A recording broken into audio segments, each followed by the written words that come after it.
muhtaramin wal muhtaramat, ikhwanu fillah, sidang jamaah subuh yang insyaallah dirahmati dan dimuliakan oleh Allah Subhanahu wa taala. Alhamdulillah, syukurillah, wala haula wala quwata illa billahi wa huwal aliyyil azim. Hasbunallah wa ni'mal wakil, ni'mal maula wa ni'man nasir. Raditu billahi rabba wa bil islami dina wa bi Muhammadin nabiyya wa tiba wa rasulah. Subuh kali ini kita melanjutkan kajian. Kemarin saya bahas tentang hal-hal yang ada berkaitan dengan di seputar sedekah. Penting saya sampaikan bahwa dalam agama itu semuanya terbagi dua. Jadi ada ibadah wajib, ada ibadah sunnah. Semua ibadah ini nanti kan larinya ke syafaat dengan rahmat Allah. Makanya puasa wajib, ada puasa sunnah. Ada sholat wajib, ada sholat sunnah.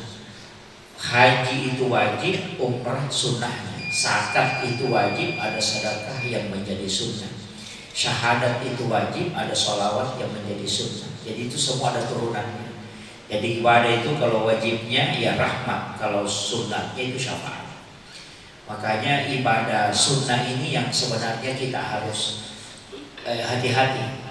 Karena Rasulullah sudah menyampaikan bahwa siapa yang ingin bersamaku di dalam surga maka perbanyaklah sujud. Tidak mungkin sholat fardu, karena sholat fardu itu mutlak 17 rakaat, tidak bisa ditambah. Makanya yang dimasuk di situ adalah sholat sunnah. Makanya jalur syafaat itu pada sunnah. Jadi kalau zakat itu tidak disebut pahalanya. Zakat itu tidak disebut pahalanya, tapi yang disebut itu sedekah. Sholat wajib juga begitu. Hampir dipastikan tidak disebut pahalanya, tapi yang disebut itu sholat sunnah. Haji itu hanya dikatakan al-hajju mabrur laisa lahu jazaa'un illal jannah. Tapi umrah itu khusus. Jadi makanya semua ibadah sunnah itu nanti lari ke syafaat. Inilah jalurnya Nabi bisa memberi syafaat. Karena dia diberi otoritas ibadah. Kalau Nabi Musa kan tidak ada pengakuan, ya perintah Allah. Kalau Rasulullah tidak. Ada perintah Allah, ada perintah yang nanti Allah juga sebenarnya perintahkan. Cuma itu pengakuan ibadahnya dikasih ke Nabi. Makanya disebut ibadah sunnah. Dan itu hampir semua itu permintaannya Rasulullah. Jadi Nabi itu diberi keistimewaan. Ketika dia mengatakan, kalau haji ya Rabb, haji itu kan hanya sekali dalam 1 tahun. Nah kalau dia berangkat tahun ini, nanti umatku di akhir zaman kan banyak, tidak mungkin semua bisa berangkat. Makanya ketika haji itu ibadahnya sangat terbatas, sedangkan umurnya kan pendek. Maka dia minta kepada Allah, ya Rabb, beri kesempatan umatku bisa datang berbolak-balik ke sini, tapi pahalanya tetap dia dapatkan. Nah maka diturunkanlah perintah umrah. Umrah itu sebenarnya supaya kita bisa berangkat kapan saja, untuk mengambil pahala besar di sana. Jadi itu hadiah. Kalau yang dulu itu tidak dikasih seperti itu. Sama dengan zakat, yang bisa berzakat itu yang kaya saja. Karena ada nisabnya, ada haulnya. Tapi kalau sedekah itu bukan orang kaya. Walaupun orang tidak mampu sebenarnya bisa sedekah. Nah, cuma kenapa memang ibadah wajib ini kita harus betul-betul istilahnya antisipasi memang sebelum kita lakukan yang sunnah, karena ini yang pokok. Sama dengan begini, saya dulu pernah tanyakan, kenapa mesti masih ada sedekah, kan sudah ada zakat? Atau kenapa mesti kita berzakat kalau sudah ada sedekah? Ternyata ulama kita itu cukup memberikan jawaban sederhana. Dia mengatakan, kalau kamu mengetahui hartamu bertambah atau tidak, kuncinya itu zakat. Kalau sedekah tidak bisa. Jadi kalau kita mau tahu apakah rezeki kita itu bertambah atau tidak, kuncinya cuma satu, zakat. Karena kalau tahun ini kita berzakat 1 juta, tahun depan kita berzakat 2 juta, berarti rezeki itu bertambah 100%. Tapi kalau tahun ini kau berzakat 500.000, kemudian tahun depannya kau berzakat cuma 100.000, berarti rezekimu turun. Kan gitu. Kalau sedekah kan tidak bisa. Karena sedekah itu tidak ada patokannya. Kau mau kasih 10.000, kau mau kasih 5.000, tidak ada aturan. Tapi kalau zakat mutlak 2,5%.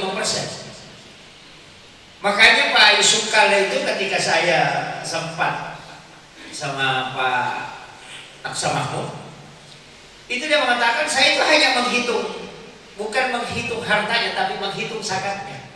Kalau dia sudah tahu zakatnya, dia sudah tahu hartanya.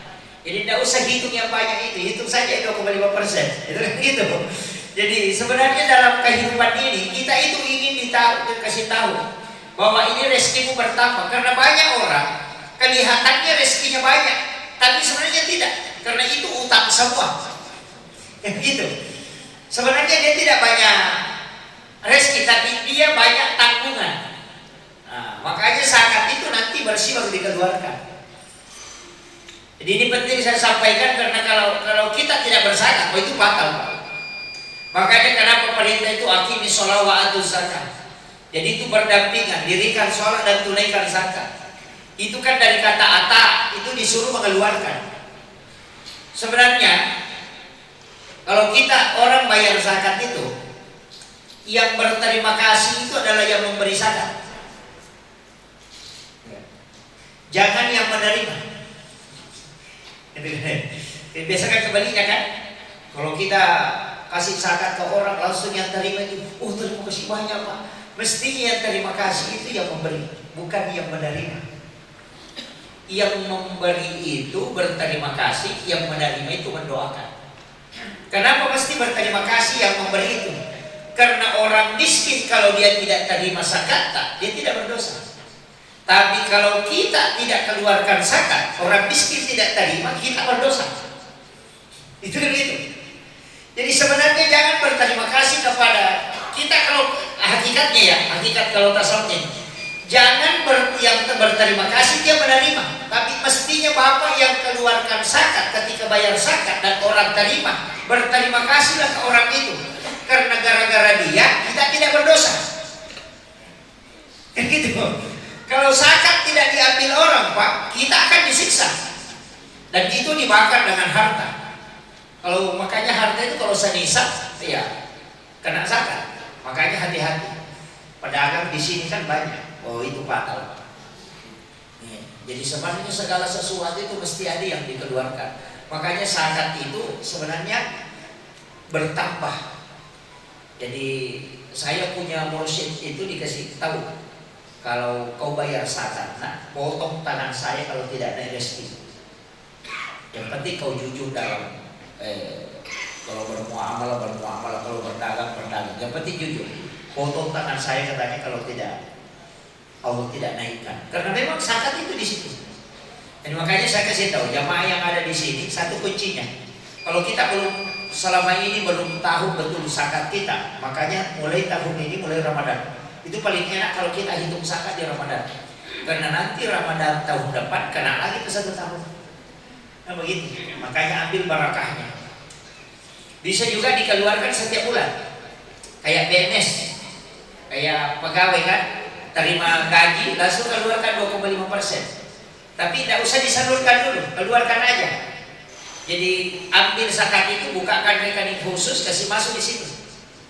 Nanti Ramadan baru disalurkan. Itu kan beda mengeluarkan, beda menyalurkan kan. Keluarkan saja, setiap bulan kita keluarkan, tapi kita kasih masuk di rekening. Tapi jangan ambil. Kadang-kadang kalau tersiksa lagi, diambil dulu itu nanti diganti. Oh itu jadi masalah. Jangan. Jadi pisahkan saja harta kita, keluarkan. Nanti kalau kita meninggal, anak kita sudah tidak setengah mati menghitung. Kenapa? Karena kita memang sudah bersihkan sebelum kita meninggal. Itu fatal itu Pak, kalau zakat itu tidak tertunaikan. Ya. Walaupun nanti ada orang yang mengakali kan, ada yang mengakali itu zakatnya. Ada beberapa orang yang mengakali zakat itu. Seperti orang yang punya kambing 40 ekor. Kalau dapat 40 ekor berarti sudah keluar 1 ekor. Tapi menjelang 40 ekor dia jual kambingnya 2. Dia jual, kan tidak cukup. 38 tak kena zakat. Nanti menyeberang lagi, ya kalau mau lagi 40 dia jual lagi. Sama orang yang punya emas. Kalau emasnya 83 gram, kalau dia nanti kena zakat, ini kena zakat sudah mau 1 tahun. Kalau 11 bulan dia jual. Dia jual emasnya 5 gram. Nanti menyeberang 1 bulan beli lagi. Tunggu lagi 1 tahun, jual lagi. Itu karena memang tidak dimiliki 1 tahun kan. Tidak kena zakat itu Pak. Jadi ada yang mengakali begitu. Kata ulama kita, orang itu nanti tidak dibakar Pak. Tidak dibakar karena tidak kena wajib zakat. Cuma dikasih masuk di derup, baru derupnya dibakar. itu karena mengakali zakat ya. Jadi itu penjelasan. Karena itu menghindari, hati-hati ya. Makanya saya kasih tahu Pak, bayar hitung dulu harta kita. Rumah pribadi itu tidak dizakati. Ingat, walaupun rumah itu nilainya sampai 1 M, itu tidak dizakati. Mobil pribadi yang kita pakai sehari-hari itu tidak dizakati. Walaupun itu mobil Alphard, walaupun itu mobil apapun, mau mobil apa itu tidak dizakati. Kalau dia dalam mobil pribadi yang dipakai sehari-hari, itu tidak. Setiap tahun tidak dizakati. Dijual pun itu tidak dikeluarkan zakatnya. Nanti yang keluarkan zakat kalau jual beli mobil. Nah, seperti showroom. Setiap laku 1 mobil keluarkan 2,5%. Itu yang wajib bayar zakat. Karena memang jual beli mobil. Tapi kalau mobil pribadi dijual, tidak usah keluarkan zakat. Kecuali uang penjualan mobil itu kita simpan di bank dan sampai 1 tahun kena wajib zakat. Ingat ya, jadi rumah pribadi itu tidak ada zakatnya. Kecuali rumah itu kita tempati buka usaha, kena itu. Jadi jangan juga dia kali ini rumah pribadi, tapi tempati menjual, wah itu kena zakat karena digunakan untuk bisnis atau rumah yang dikontrakkan, itu kena zakat. Ini yang harus dianukan ya Pak. Kalau jualan hitung keuntungan plus modal yang kita miliki dan barang yang tinggal yang cukup 1 tahun, kemudian keluarkan kebutuhan pokok, bayar utang yang sampai waktu temponya untuk dibayar, sisanya baru dikeluarkan 2,5%, itulah zakatnya. Itu paling gampang dihitung Pak. Modal plus keuntungan, keluarkan utang dan kebutuhan pokok yang dipakai makan sehari-hari, keluarkan, kemudian sisanya itu dikeluarkan 2,5%. Sekali aja 1 tahun. Itu paling gampang dihitung. Jadi zakat itu Pak tidak susah. Kalau itu zakat mal. Kalau emas, wah itu dapat. Jadi sebenarnya zakat itu selalu lari ke emas. Jadi jangan bilang saya tidak punya emas 85 gram. Tidak, yang dimasuk nisab zakat adalah seharga emas 85 gram. Jadi itu lari terus ke harga emas. Jadi berapa harga emas sekarang? Misalnya 1 juta, berarti 85 juta uang yang kau miliki, maka sudah wajib zakat 2,5%. Jadi itu selalu hitung ke emas. Makanya boleh jadi ada orang tahun ini bayar zakat, hartanya tetap sama, tahun depan tidak bayar zakat. Kalau misalnya harga emas turun, jadi kan begitu. Siapa tahu misalnya harga emas turun menjadi 500.000, dia tidak wajib zakat karena tidak sampai harga senisab. Gitu. Jadi makanya hitung-hitungan itu Pak penting. Makanya saya wasiatkan hitung zakat baik-baik. Kalau tidak dihitung, dan itu kan semua sebenarnya ada zakatnya Pak. Semua ada zakatnya. Ikan itu zakatnya apa? Ya tulangnya. Jadi kalau ada orang makan hartanya itu dia tidak zakati, sama kalau dia makan ikan, makan tulangnya semuanya. Itu bisa ada zakatnya. Apanya? Kulitnya. Coba. Jadi nanti dilepas sebagian harta itu baru sempurna. Makanya disebutkan keluarkan zakatnya agar hartamu itu sempurna. Nah bilang tidak sempurna itu kalau dikeluarkan justru kurang. Begini maksudnya Pak. Kita disesati analogi. Pergi beli kain 4 meter. Kain 4 meter. Bawa ke tukang jahit. Kasih tahu bikinkan saya baju, tapi jangan kau gunting ini kain.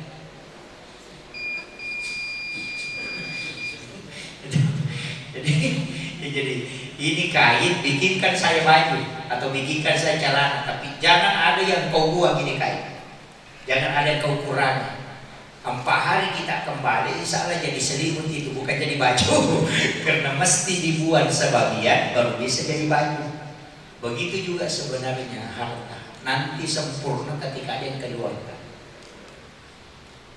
Jadi buang kotorannya, makanya zakat itu sebenarnya kotoran, karena makanya disebut keluarkan supaya bersih. Jadi kalau ada sesuatu yang dilepasnya bersih, berarti yang dibuang itu kotoran. Makanya hati-hati makan zakat, Pak. Itu makan kotoran itu. Ada kan orang tidak berhak terima zakat, baru terima zakat. Oh itu makan kotoran itu. jangan sembarang ya, jangan. Saya apalagi kalau ustaz. Ada ustaz yang terima zakat, Pak. Itu saya tidak anukan. Saya bilang kalau untuk pencerahan ustaz itu bukan zakat dan juga bukan sedekah, tapi apa? Itu hadiah. Jadi kalau untuk ustaz itu hadiah. Jangan bilang kasih sedekah. Oh itu. Jadi kasih hadiah. Makanya kalau zakat itu hati-hati, jangan coba-coba. Kalau ini masalah semua. Nah zakat itu kan begitu tadi saya bilang, semua itu bersihkan. Semua benda itu kan kalau dibersihkan mesti ada yang dilepas. Orang juga kan begitu, Pak. Orang disunat itu kan juga sebenarnya dikeluarkan zakat itu. Itu kuncinya. Tapi ada juga bilang, oh itu juga ada kan ikan dimakan itu tidak dibuka di tulangnya. Itu ikan lure dimakan semua gitu. Ulama kita bilang kalau hartam seperti lure makan saja semua, tidak usah keluarkan. Karena memang tidak banyak juga. Jadi yang wajib zakat itu memang yang cukup untuk sedisam. Ya itu tadi 85 gram emas. Ini penting untuk saya sampaikan. Dan di sini kalau kita banyak, berarti kalau 1 juta emas berarti 85 juta. Jadi kalau ada uang segitu, makanya uang yang ada di bank itu diambil. Ada mengatakan 1 kali dikeluarkan zakatnya, tidak, setiap tahun. Sama aja ibu-ibu kalau beli emas, kalau perhiasan tidak ada zakatnya. Perhiasan tidak disakati. Dia 1 kilo. Siapa tahu ada ibu-ibu pakai emas 1 kilo, kalungnya setengah kilo. Dia pokoknya tidak disakati. Biar 5 kilo. Kalau ada ibu-ibu pakai emas 5 kilo yang digantung itu, tapi itu dipakai 24 jam.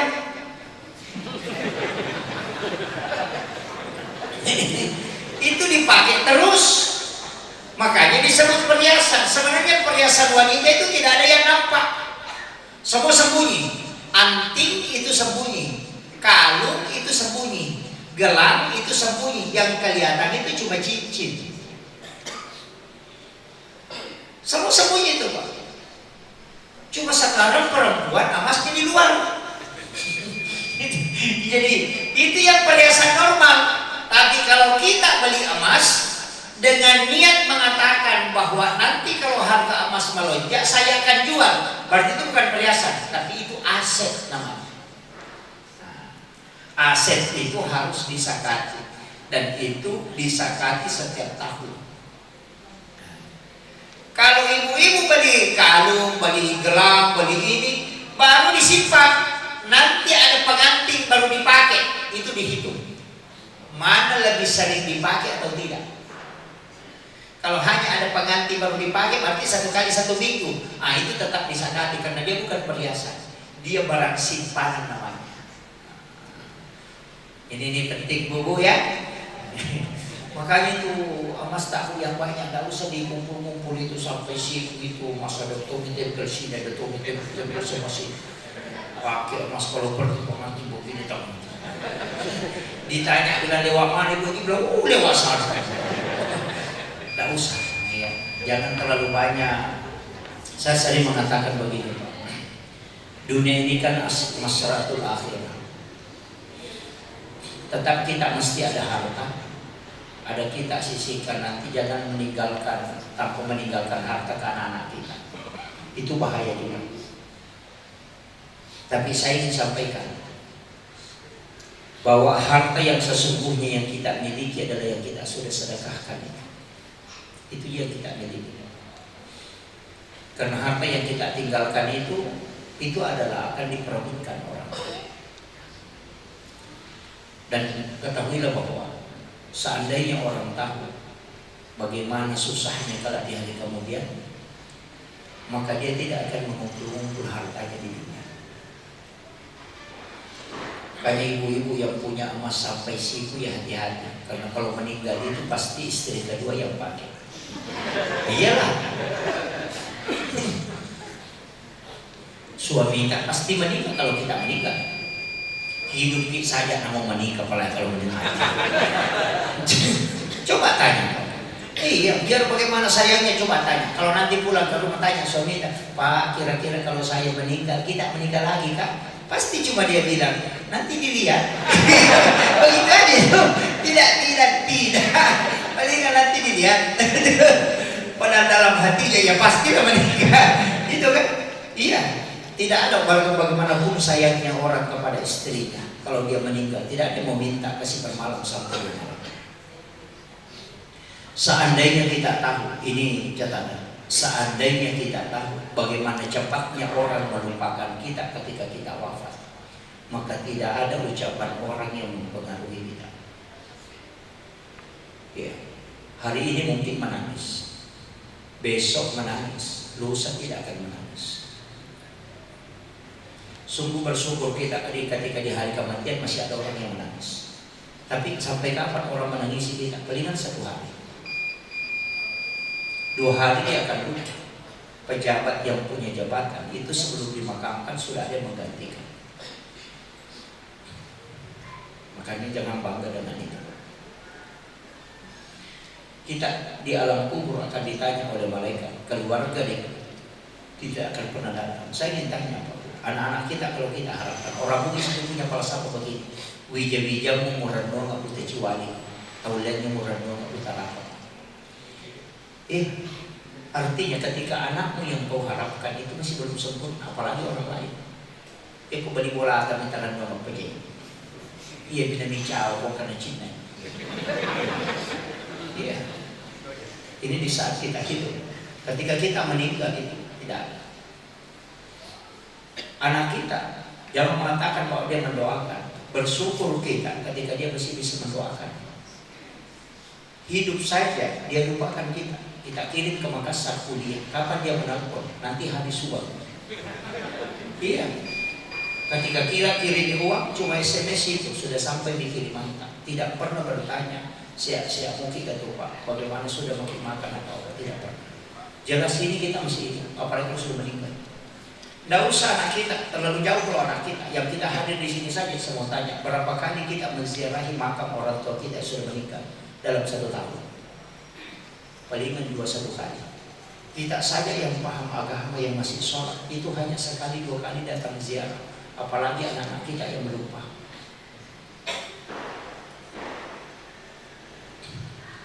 Tidak ada. Kalau bukan kita yang mempersiapkan diri, tidak bisa. Anak-anak mau diharapkan tidak bisa. Istri menangis lah kalau kita meninggal ini. Tapi kalau cukup 1 bulan, palingan bikin status. Bapaknya sudah 1 bulan meninggalkan, baru bikin gambar menangis. Paling kalau sudah ada duda yang komen di bawah, sabar saya. Palingan terima kasih. Iya. Ini saya wasiatkan. Jangan sampai kehidupan dunia ini melalaikan kita dan tidak ada bekal yang kita bawa. Harta sebanyak apapun kalau kita jalan tidak mungkin kita bawa. Maka nanti betul-betul dimiliki itu ketika kita wakafkan, ketika kita sedekahkan. Di bulan Ramadan ini kesempatan. Karena di sini dilipat gandakan betul. Dan kita tidak tahu apakah kita mendapati Ramadan tahun depan, itu mustahil. Kita tidak tahu. Maka kasihkan tiba Allah berikan kesempatan, itu pasti digunakan. Banyak kan orang begitu mengumpulkan harta. Coba sering saya dengar Pak, kadang-kadang orang itu kan tidak berpikir menjual sampai tengah malam, menjual tidak, pokoknya tidak ada waktu istirahatnya, cari nafkah tidak ada waktu istirahatnya. Itu sampai tua mencari uang, mengumpulkan uang. Itu kemungkinan bisa berkumpul paling banyak 1 miliar dan dia bisa dikumpulkan. Tapi ketika tua kemudian dia sakit-sakitan, dia pakai bolak-balik ke dokter untuk berobat. Uang itu bisa habis. Di mana kenikmatan sesungguhnya kita dapat? Sudah setengah hidup kita bekerja setiap hari, tidur sampai dibatasi, makan kadang tidak tenang dengan keluarga. Kemudian kita demi mencari nafkah, setelah nafkah itu dikumpul, kemudian di hari tua justru dipakai harus berobat karena sudah sakit-sakitan. Kapan kita menikmati hidup? Tidak ada kan? Anak-anak kita tidak ada kesempatan bersamanya. Saya tuh Pak jarang sekali di rumah. Hampir dipastikan setiap bulan itu paling maksimal saya 3 hari di rumah dalam 1 bulan. Kadang-kadang cuma 1 hari, bahkan pernah 2 bulan itu saya cuma 1 hari di rumah. Itu karena keliling dari kampung ke kampung untuk berdakwah. Tapi saya memang bikin perjanjian dengan istri. Kau yang didik anak-anak kita, nanti saya berdakwah untuk umum. Ada waktunya saya tidak keluar. Ketika saya di rumah, itu saya tidak makan kalau anak-anak tidak kumpul. Dan punya 2 anak, nanti itu kalau mau makan saya panggil, nak sini dulu, kita makan sama-sama. Saya sering kasih tahu, bersyukur nak kita masih bisa dulu begini makan sama-sama. Kalau nanti engkau ingin makan bersama saya begini, tapi saya sudah meninggal. Maka jadikan ini sebagai momen yang baik untuk kita makan sama-sama dan berdoa. Dan itu akan diingat anak kita selamanya. Nah sekarang kan itu hilang Pak. Anak kita makan di depan televisi, bapaknya makan di kursi, istrinya makan di dapur. Kan gitu. Apalagi yang penjual, maka sambil makan itu di meja itu tunggu pembeli itu. Iya kan gitu. Sebenarnya apa yang kita cari? Kalau kebahagiaan dunia itu kan sudah hilang di situ. Iya, mestinya ada jeda istirahatkan tubuh kita, berikan haknya. Kemudian mestinya ada waktu untuk keluarga. Rasulullah itu mengatakan orang yang makan berjamaah itu bersama itu akan diberikan barakah oleh Allah dan penyakit akan diangkat. Nah sekarang di rumah Pak, jangan sekali orang makan berjamaah dengan keluarganya. Dan sama orang tua kita dulu, kalau makan itu udah panggil semua anaknya, panggil cucunya, berkumpul di situ makan sama-sama. Kan begitu. Sekarang kan tidak. Satu makan di depan TV, satu makan di kursi, kan gitu. Yang paling gara-gara HP Pak. Tidak pernah orang baku ngomong dengan anaknya. Hanya sibuk main HP, istri main Facebook, suaminya main TikTok, anaknya main game. Tidak pernah baku ngomong. Makanya ketika anak dinasehati itu tidak mau mendengar, karena tidak ada ikatan batin orang tua dengan anak, karena tidak ada lagi komunikasi. Ini yang terjadi sekarang. Saya sering katakan, kalau di rumah itu mestinya matikan HP itu jam 8 malam sampai jam 9 lah. Nanti 1 jam itu ada waktu untuk duduk-duduk bersama keluarga, bersama anak-anak. Itu penting supaya ada ikatan emosional. Sekarang kan tidak ada. Si masih sibuk. Ada yang lagi marah Pak. Tidak pernah bakal ngomong 1 malam. Gara-gara HP. Iya. Sudah di tempat tidur, istrinya menghadap ke timur main HP, suaminya menghadap ke barat main Facebook. Tidak ada, semua urusannya orang ditahu. Si anu sakit paru di Jakarta, si anu sakit giginya di Kalimantan, padahal suaminya mencret dia tidak tahu. Iya.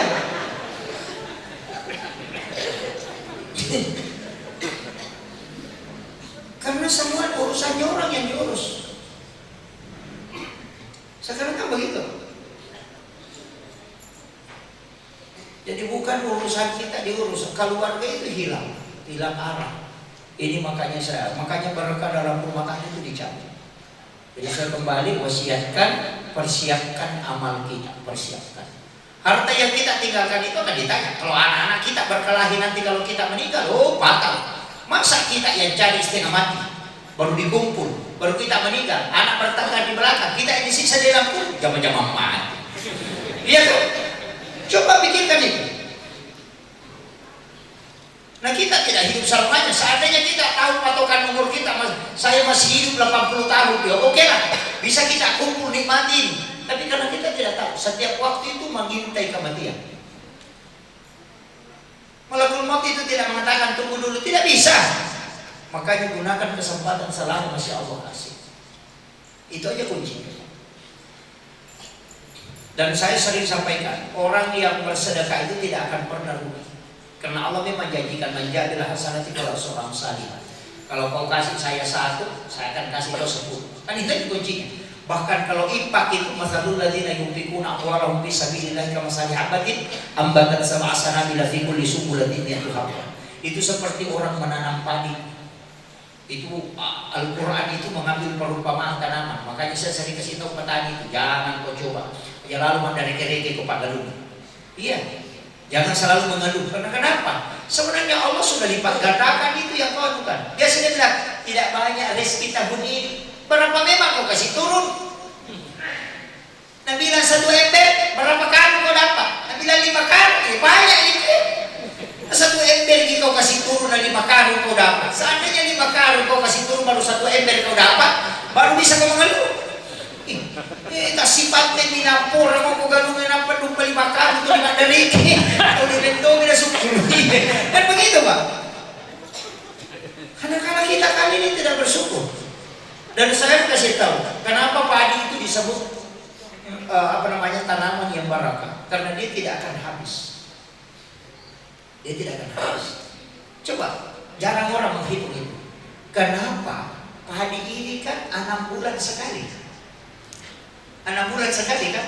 Padahal kita kan makan setiap hari. Coba pikir. 6 bulan sekali tapi kita makan setiap hari. Tapi kenapa tidak habis-habis? Coba. Seandainya semua tanah itu pertanian cocok lah. Tapi bagaimana banyaknya orang di sini di Mamuju, berapa nih luas lahan pertanian? Bilang ada beras masuk itu tidak seberapa yang masuk. Nah setiap hari orang makan. Tak 3 kali lagi 1 hari. Lain lagi yang dijadikan yang lain-lain yang dijadikan tabur. Tapi kenapa tidak habis-habis itu? Padahal cuma sekali panen dalam 1 bulan. Seandainya bila setiap bulan panen cocok. Bila 6 bulan baru panen sekali. Nah berapa jenayah? Nah berapa makan orang setiap hari? Tapi kenapa tidak habis? Itu karena Allah masih menjaga keberkahan. Iya. Dan itu nanti ada kaitannya dengan zakat fitrah. Kenapa kita disuruh berzakat dengan makanan pokok, bukan dengan uang? Saya walaupun membolehkan, tapi saya wanti-wanti pesankan memang jangan berzakat fitrah dengan uang. Kalau saya, walaupun dibolehkan, dibolehkan dalam fikih Ahmad bin Abu Hanifah itu membolehkan. Tapi kalau Syafi'i mutlak tidak boleh berzakat dengan dinilai dengan uang, harus dengan makanan pokok. Karena kenapa? Zakat fitrah ini Pak kalau tidak diterima, ini perangkonya puasa dengan sholat tarawih. Kalau tidak diterima di zakat fitrah, puasa dan sholat tarawih tidak ada gunanya. Kan begitu? Karena itu kan yang penentunya. Kalau kau tidak mengeluarkan zakat fitrah, maka puasa dan qiyamul Ramadan pun tidak ada gunanya. Itu tidak sampai. Makanya zakat fitrah ini perangko. Kan itu pernah mengirim surat kan? Itu pakai perangko. Itu perangkonya. Kalau dia tidak ada, tidak resmi, tidak bisa lolos. Makanya kita puasa 30 hari. Tarawih sampai 20 rakaat. Hujan-hujan datang ke masjid gara-gara zakat fitrah tidak diterima. Hancur kan? Itu fatalnya itu Pak. Makanya hati-hati dengan zakat fitrah. Saya tidak pernah dengar Imam Syafi'i itu tidak sama sekali membolehkan bawa zakat fitrah dengan uang. Karena sahabat pernah bawa uang itu di masa Nabi pernah sudah bawa nilai. Tapi Nabi mengatakan tidak ada makanan di rumah. Nabi mengatakan ada Rasul. Nabi mengatakan pulang ambil itu. Nabi tidak mengatakan tidak diterima, cuma mengatakan pulang ambil. Makanya ini penting sekali Pak. Karena zakat fitrah itu tujuannya supaya semua orang di kampung itu makan pada hari Lebaran. Itu kuncinya. Nah banyak kan orang sekarang begitu Pak, tidak ambil simpelnya. Ada juga imam pintar, dia beli beras di basko. Kalau dia simpan di depannya itu mina dorong orang, tarik lagi, sudah datang lagi, dorong lagi, tarik lagi. Dan lagi ini juga imamnya tidak beres. Itu kan, ini kan jadi masalah. Tapi tidak ada jadi Mamuju toh.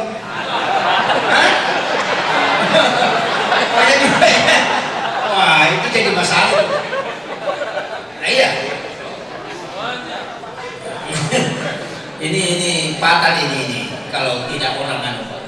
Saya itu ngaji tasawuf dikasih tahu hakikat zakat fitrah.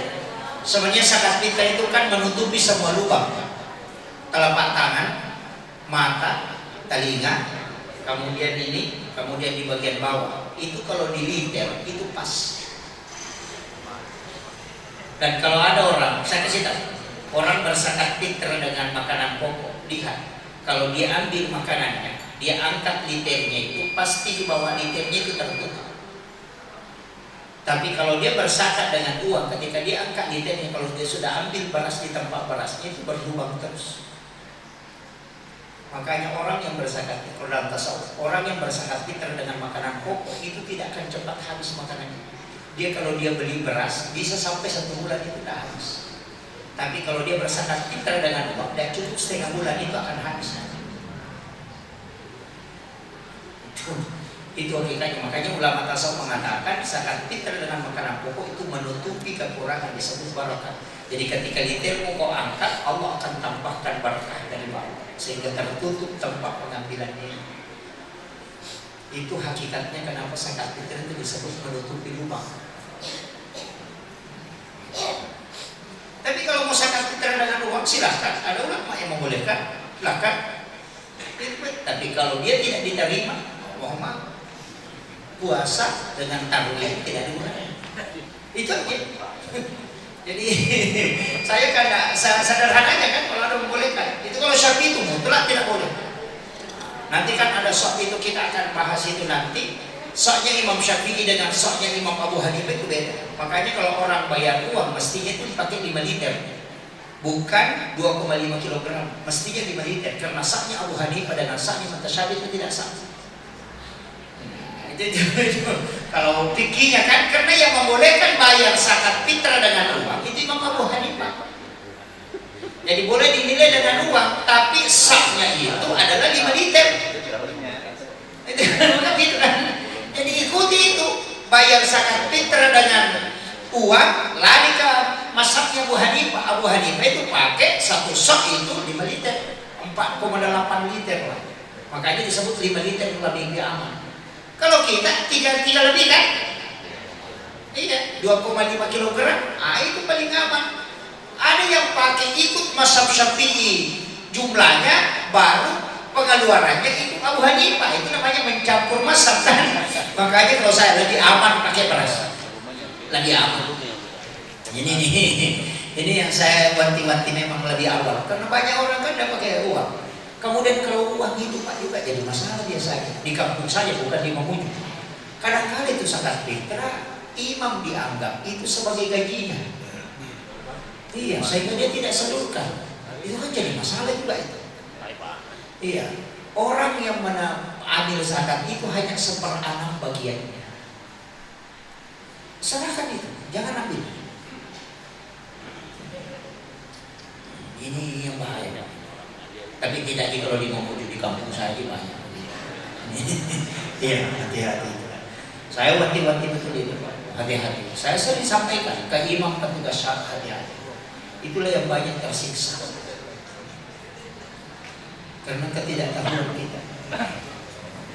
Cuma orang tua dulu itu pintar kan, kalau pergi bayar zakat fitrah bawa uang juga. Nah, uang itu sebenarnya adalah tolak bala. Nah, silahkan imam petugas syariat ambil itu uangnya karena itu tolak bala. Sama aja dulu kalau hari Jumat ada namanya tolak bala kan. Dulu itu bawa kelapa hidup kan. Kelapa itu sama uang disuruh masjid itu. Pak imam itu sampai tolak bala. Berdoa itu kalau sudah sholat subuh datang semua orang itu. Itu kasih uang 5.000, kasih uang 2.000, baru kasih kelapa. Itu baru berdoa. Itu kenapa begitu? Sebenarnya itu kan tolak bala, tidak masalah, itu boleh. Cuma masalahnya putih baliu mau dikasih geser dan 2.000 tolak balanya tidak geser. Jadi masalah kan? Coba. Saya kasih tahu kalau ada sapu lidi, nah batunya besar, nah lidinya satu, bisa bergeser batunya? Tidak bisa. Begitu, jadi tolak bala itu juga disesuaikan. Itu kan gitu. Jadi tolak balanya 2.000 rupiah baru putin baliung, sudah tidak geser itu pas gitu itu. Ya kan gitu. Makanya hati-hati. Jadi tolak bala ini juga penting Pak. Setiap pagi itu mestinya kita tolak bala. Karena Nabi kan mengatakan ketika bala bersamaan dengan sedekah, bala tidak akan pernah mendahului sedekah.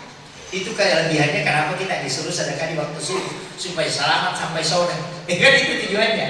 Makanya disebut sedekah subuh istimewa. Nah, ini jadi usahakan kalau tidak bisa sedekah malam, sedekah subuh. Dan sedekah itu tadi tidak akan ada orang yang miskin karena sedekah, tidak ada. Saya itu Pak terus terang pernah dapat keberkahan sedekah. Pernah saya dapat itu. Itu karena mahasiswa, saya masih mahasiswa, ingat sekali saya pergi sholat Jumat.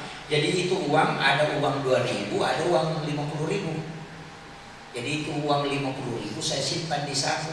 Jadi yang sebelahnya itu saya simpan di kantong depan, itu 2.000. Pergi sholat Jumat, jadi saya bilang nanti pulang sholat Jumat baru singgah makan. Jadi dia 2.000 pisah kami, ini nanti aku sedekahkan di celengan 2.000. Kalinya saya sholat Jumat di batu tidur. Kalinya lewat celengan dikasih batu langsung saya ambil itu uang kasih masuk. Nanti saya sadar itu uang 50, katanya itu ada uang 2.000. Upah risau, aduh uang 50 masuk, saya bilang mati uang 2.000. Jadi saya tuh selalu bilang ini selalu punya celengan bila saatnya bisa dibuka saat ini. Ini saya masih mahasiswa, Pak. Saya ingat itu semester 4, saya sekali itu jadi menuruki itu, saya ingat betul itu. Jadi saya bilang mati kak ini, 2.000 tinggal 2.000 masih 1 minggu ini. Mahasiswa saya bilang, tapi saya bilang pasti ada hikmahnya, tapi dalam akal itu bilang mana hikmahnya, tidak ada. Mulut itu selalu bilang pasti ada hikmahnya, tapi dalam pikir mana hikmahnya, tidak ada. Habis ini. Jadi saya itu pulang ke rumah tidak singgah beli makanan karena tinggal 2.000. Saya bilang apa mau dibeli 2.000? Saya itu pulang pagi-pagi di rumah, apa ini, saya lapar. Ternyata ada anggota dewan dari situ waktu itu, saya masih ingat sekali betul. Datang ke asrama itu cerita-cerita, dan itu dia kasih uang 250.000 sebelum pulang. Di situ mulai saya yakin dengan sedekah. Sebelum makanya saya bilang sebelum mengkaji terlebih dalam sedekah itu, di situ langsung saya yakin bahwa ternyata di saat susah kita bersedekah itu betul-betul, dan ternyata itu ayat. Jadi bersedekah walaupun tidak ikhlas itu kan saya bilang, karena saya pikir dalam hati mana hikmahnya, tidak ada kehabisan kita ini, tapi ternyata betul. Nah dari situ saya kalau ada masalah pasti dia mengawali dengan sedekah, itu pasti. Dan ada satu hal yang saya ingin sampaikan, dan ini kami dikasih tahu di mereka. Kadang itu kalau kita bawa mobil atau sementara jalan, atau bawa mobil atau bawa kendaraan, tiba-tiba ada orang di jalan, terbesit di hati kita mau mensedekahi dia. Kadang orang itu misalnya orang jalan atau orang cacat atau orang tua jalan kadang membungkuk, langsung ada muncul dalam hati kita mau sedekah. Sini kasih sedekah dia. Ada ulama mengatakan kadang itu adalah lebih hidup. Kadang-kala Allah menolak bala dengan hidup. Kadang ada orang menemukan itu, kemudian dia sudah sedekah, kemudian langsung hilang orang itu. Kadang itu adalah malaikat yang diutus. Itu ada beberapa peristiwa. Ada orang yang dokter sudah angkat tangan tidak bisa mengobati. Yang paling paling yang masih ada di pesantrennya Ustaz Yusuf Mansur sekarang, itu sudah hafal Quran 30 juz. Orang ketika dia lahir, anak yang lahir itu dikasih tahu sama dokter bahwa anak ini tidak cukup 1 minggu umur, karena dia punya penyakit bawaan yang tidak sampai 1 minggu, paling tinggi 3 hari. Padahal neneknya itu sudah siapkan uang untuk akikah cucunya. Pas dia lahir dikasih tahu bahwa ada keinginan begini, sudah uang itu dia sedekahkan. Dia keluar bilang, dia saya sedekahkan ini karena cucuku tidak umurnya tidak panjang. Dan dia bukan bilang untuk cucuku saja itu. Apa yang terjadi? Pak itu jam di rekaman di dokter itu petugas melihat ada orang tua yang datang, dan dia katakan orang tuanya datang membawa dok itu, kemudian dia kasih minum susu itu bayi itu di tengah malam, hampir jam 2 malam ini. Makanya petugas itu dia marah ibunya.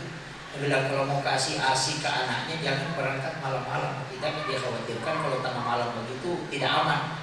Ibunya bilang saya tidak pernah ke ruang bayi, di sini saja sampai. Dia bilang tidak, tadi malam kan datang. Dia bilang tidak, sekalinya dicek di CCTV tidak ada. Tapi dokternya lihat, petugasnya lihat, dan apa yang terjadi? Pak anak itu masih hidup sampai ini, dan penyakitnya itu hilang. Cuma neneknya bilang itu berkas sedekah yang saya lakukan.